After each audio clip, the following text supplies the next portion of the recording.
Hello दोस्तों, कैसे हैं आप सब लोग। आशा करती हूँ अच्छे होंगे। हमारी आज की कहानी का नाम है फर्क। बालकनी में काली कलूटी चाय का कप पकड़े खड़े थे नरेंद्र। सारा दूध तो उफना उफना कर निकल कर जल गया। सही कहती है सुनंदा, एक दिन अगर मैं ना हूँ तो आटे दाल का भाव सब मालूम हो जाएगा। मुझे तो रसोई में कुछ बनाना भी नहीं आता। कल रात को ही होटल का मसालेदार खाना खाकर जबरदस्त एसिडिटी हो गई और गैस शायद दिमाग पर चढ़ गई तो सिर भी दर्द के मारे भन्ना रहा था। और तो और ऑफिस जाने की भी देर हो रही थी। आज तो कपड़े और शूज भी खुद ही निकालने होंगे। वैसे तो सुनंदा सब कुछ समय पर ही तैयार कर देती थी। मैं तो बस मजे से तैयार होकर ऑफिस निकल जाता था। आज सुबह जब नरेंद्र सोकर उठे तो तेज सिर दर्द हो रहा था और सुनंदा को आवाज लगा दी, सुनंदा यार चाय पिला दो, बहुत तेज सिर दर्द हो रहा है। तभी याद आया कि सुनंदा तो घर में है ही नहीं। बड़ी हिम्मत करके उठे और फ्रिज दूध के लिए खोल कर देखी कि जल्दी से चाय बनाकर पी लूं, शायद सिर दर्द में आराम मिल जाए, क्योंकि बेड टी की आदत जो थी। तभी दूध का भगोना खाली नजर आया। अरे दूध तो कल रात को ही खत्म हो गया था। नरेंद्र ऐसे ही नाइट सूट में बाहर निकल गए और दूध लेने ऐसे ही चले गए। अभी सुनंदा होती तो बिल्कुल भी ऐसे बाहर नहीं जाने देती। शर्म भी लगी इस तरह बाहर निकलने पर। चलो पहले दूध गर्म कर लूं और पेपर पढ़ लेता हूँ, फिर चाय बना लूंगा। और दूध गैस पर रखकर पेपर पढ़ने बैठ गए और उतनी देर में दूध जल गया। काली चाय पीते पीते नरेंद्र की आंखों में आंसू आ गए। दोनों पति पत्नी बड़े आराम से रहते। बेटा इंदौर में नौकरी करता था। कुछ उम्र का तकाजा कह लीजिए कि नरेंद्र बात बिना बात सुनंदा पर चिड़चिड़ा उठते। सुनंदा की आंखों में आंसू झिलमिला उठते। लेकिन इस बार बात कुछ ज्यादा ही बढ़ गई। मैं कुछ दिनों के लिए अंशु के पास जाना चाहती हूँ। ठीक है, चली जाओ, मैंने क्या रोका है। आप क्यों रोकने लगे भला, आप तो मुझसे ऊब ही गए हैं। अच्छा है कि आपको भी थोड़े दिनों के लिए आज़ादी मिल जाएगी और मैं भी चैन से रह लूँगी। और सुनंदा ने बेटे से कहकर अपना टिकट करवा लिया और चली गई। ना नरेंद्र ने रोका और ना ही सुनंदा ने फैसला बदलने के बारे में सोचा। हे भगवान, मैं तो 2 दिन ही नहीं रह पा रहा हूँ सुनंदा के बिना, तो आगे क्या हाल होगा।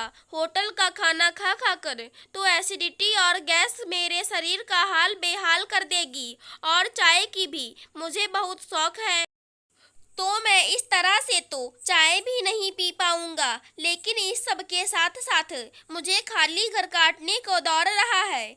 उसकी पायल की आवाज कहीं खो सी गई। सचमुच इस घर का अस्तित्व सुनंदा के बिना कुछ भी नहीं। वो इस घर की बहार है। उसके जाने के बाद ये घर कैसा साए साए कर रहा है। और नरेंद्र भी चल दिए इंदौर की ओर। अरे आप, सुनंदा अचानक नरेंद्र को सामने देखकर चौंक पड़ी। सुनंदा, मुझे माफ कर दो, मैंने गलत कहा था कि तुम्हारे कहीं भी आने जाने से कोई मुझे फर्क नहीं पड़ता, लेकिन मैं तो तुम्हारे बिना रह ही नहीं सकता। मुझे तुम्हारी जुदाई ने तुम्हारी अहमियत का एहसास करवा दिया। मुझे तो लग रहा था कि मेरा आधा अंग ही मुझसे दूर हो गया। मैं बिल्कुल अधूरा हूँ तुम्हारे बिना, बिल्कुल अधूरा। नरेंद्र बच्चों की तरह सुनंदा का हाथ पकड़कर बैठ गया। नरेंद्र की आवाज सुनकर ऑफिस से आया अंशु भी बाहर निकल आया।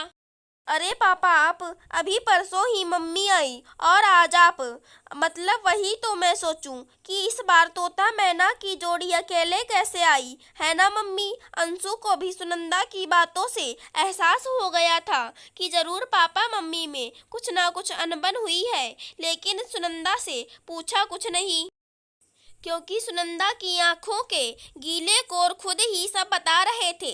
अंशु ने हमेशा अपने मम्मी पापा को एक प्यारी सी जोड़ी के रूप में देखा था और वो सुनंदा को अक्सर चिढ़ाता था कि आप लोग बिल्कुल तोता मैना की तरह हो, एक दूसरे के बिना रह ही नहीं सकते।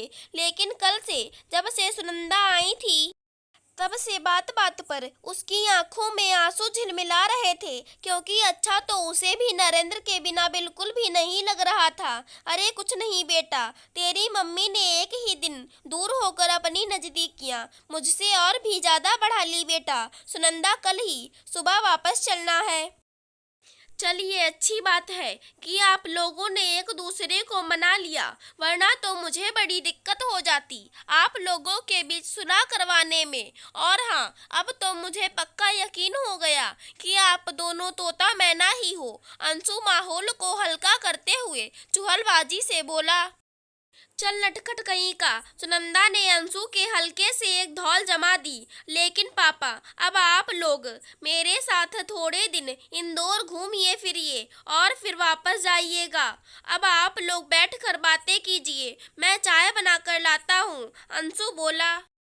नरेंद्र और सुनंदा एक दूसरे को इस तरह प्यार से निहार रहे थे जैसे कोई नया नवेला जोड़ा हो, और सुनंदा मन ही मन गुनगुना रही थी।